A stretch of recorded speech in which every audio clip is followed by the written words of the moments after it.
I've been in scouting since I was 12 years old, so that's over 80 years. I'm 96. I first got to know Frank when he was about 5 years old. He used to play with my grandchildren. When he was 11, he joined my scout troop, Troop 380, and he always needed a challenge.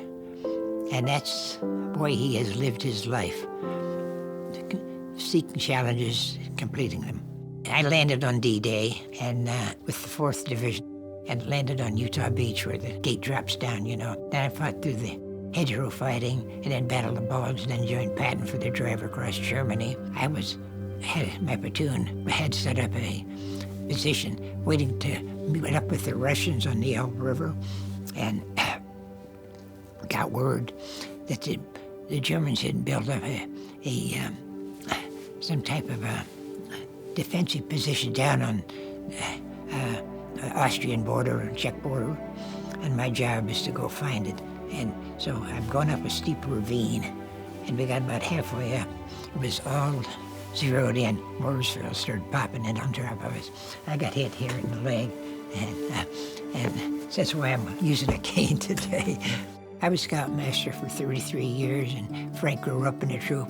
He became a great leader of the troop. He became an Eagle Scout and senior patrol leader, the top scout in the troop. After scouting, he came to me and said, "I want to join the Marines."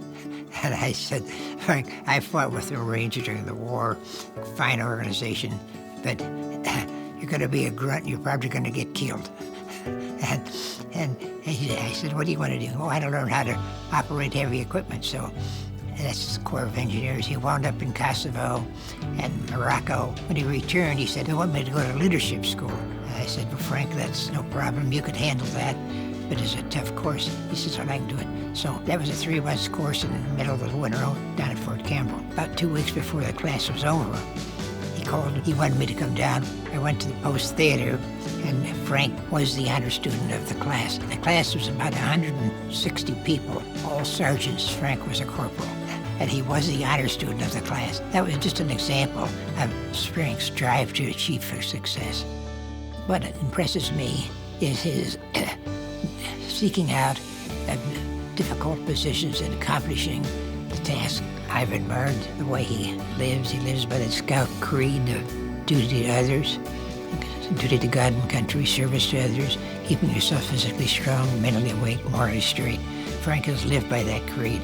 Frank LaRose is an outstanding individual. He has a fine wife and 3 beautiful children, and he takes care of them properly.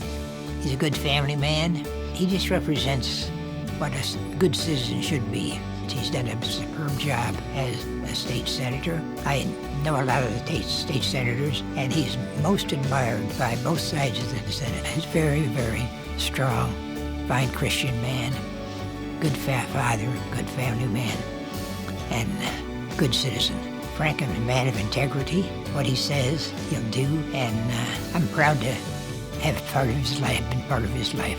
Frank LaRose is an outstanding individual that should be elected to Secretary of State job. I highly recommend him.